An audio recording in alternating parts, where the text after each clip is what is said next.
नमस्कार, आप देख रहे हैं जी न्यूज। मैं हूं आपके साथ में मानसा मलिक और इस बुलेटिन में सबसे पहले बात उस सुसाइड लेटर की जिसने देश को हिलाकर रख दिया है। ये सुसाइड लेटर किसी आम व्यक्ति का नहीं बल्कि एक ऐसे व्यक्ति का है जो एक राज्य का मुख्यमंत्री था। हम अरुणाचल प्रदेश के पूर्व मुख्यमंत्री कलिको पुल के सुसाइड लेटर की बात कर रहे हैं। 60 पन्नों के इस सुसाइड लेटर को आप भ्रष्टाचार के खिलाफ एक व्यक्ति की निजी चार्जशीट भी कह सकते हैं।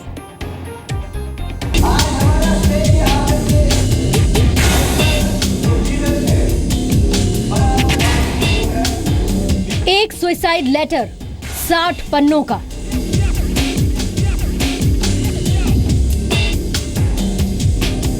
यह सुसाइड लेटर एक राज्य के पूर्व मुख्यमंत्री ने लिखा था। खुदकुशी से पहले वो सिस्टम का पर्दाफाश कर गया। कलिको पुल अरुणाचल प्रदेश के पूर्व मुख्यमंत्री थे। उन्होंने मौत से पहले 60 पन्नों में वो बातें लिखी जो देश में भ्रष्ट तंत्र से पर्दा हटा रही हैं। 60 पन्नों का सुसाइड लेटर हिंदी में लिखा गया है। एक राज्य के मुख्यमंत्री को सिस्टम में मौजूद सारे लूपहोल्स यानी कमियों का पता होता है। उसे पता होता है कि सिस्टम में भ्रष्टाचार कैसे फलता फूलता है और नेता, मंत्री, अधिकारी कैसे भ्रष्टाचार कर और यहाँ तक कि न्यायपालिका में भी भ्रष्टाचार होता है। अपने सुसाइड लेटर में कलिको पुल ने देश के इसी भ्रष्ट सिस्टम को बेनकाब करने का दावा किया है। इस सुसाइड लेटर का शीर्षक है मेरे विचार।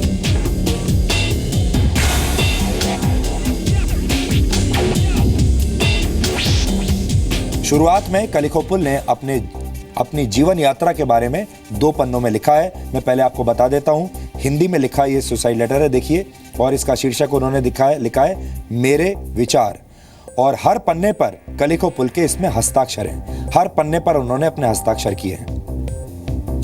शुरुआत में उन्होंने यही लिखा है कि मैंने एक बहुत ही गरीब और पिछड़े हुए घर में जन्म लिया। मैंने उम्र भर दुख देखे, दुखों को सहा है और बहुत बार उन पर विजय भी पाई है।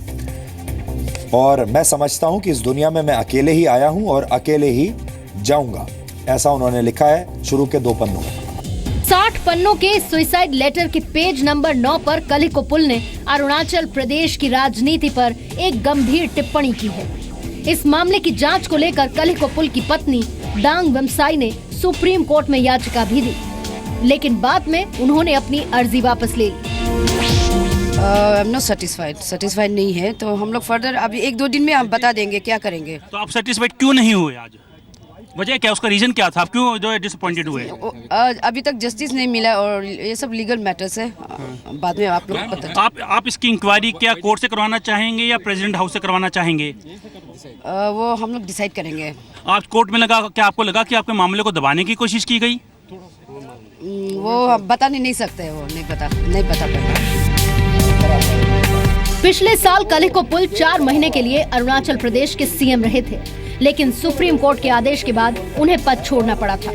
इसके बाद 9 अगस्त 2016 को उन्होंने खुदकुशी कर ली थी, लेकिन इससे पहले लिखे सुसाइड लेटर में उनके आरोप झकझोरने वाले हैं। आज राज्य में हर नेता अपनी जेब भर रहा है, अपने स्वार्थ पूरे कर रहा है। जनहित से ज्यादा वो अपने परिवार और अपने रिश्तेदारों के बारे में ज्यादा सोच रहे हैं। मैंने ये महसूस ही नहीं किया बल्कि देखा भी है। राज्य के मंत्री, विधायक आपसी सहयोग से केवल खुद को ही आगे बढ़ाते हैं और गरीब जनता को नजरअंदाज कर देते हैं। मुख्यमंत्री बड़े नेताओं, बड़े अधिकारियों, बड़े व्यापारियों को खुश करने में लगा रहता है। कलिको पुल ने सुसाइड लेटर में अरुणाचल प्रदेश में हुए पीडीएस घोटाले का भी जिक्र किया है।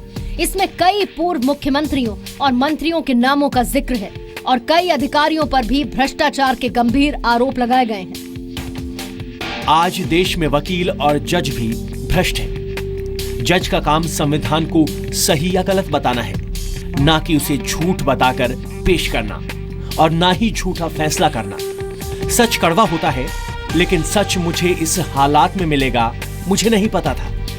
इस सच का सामना कर मेरी रूह अंदर तक कांप गई है। मेरा न्याय से भरोसा उठ गया है। इस देश के बारे में चिंता होती है कि आखिर भोली जनता का क्या होगा।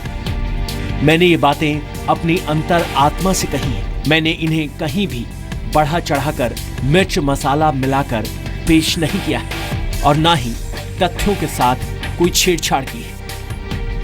सुसाइड लेटर में कलिकोपुल ने कांग्रेस के कई नेताओं पर रिश्वत मांगने के गंभीर आरोप लगाए हैं। इसमें कई पूर्व केंद्रीय मंत्री शामिल हैं। इतना ही नहीं, कलिकोपुल के मुताबिक अगर वो 86 करोड़ रुपए दे देते तो सुप्रीम कोर्ट का फैसला उनके पक्ष में आ सकता था।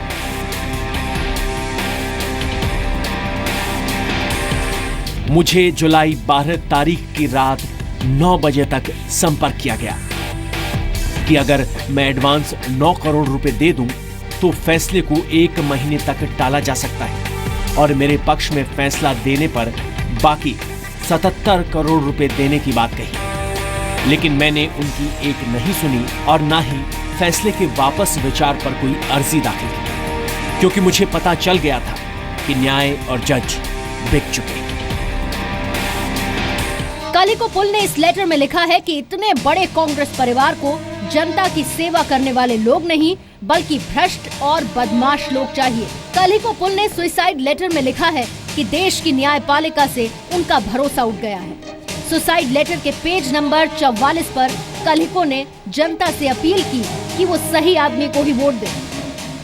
उनके इस सुसाइड लेटर की गंभीरता से निष्पक्ष जांच की जरूरत है। इसमें ऐसी कई बातें लिखी हुई हैं जिन्हें नजरअंदाज नहीं किया जा सकता।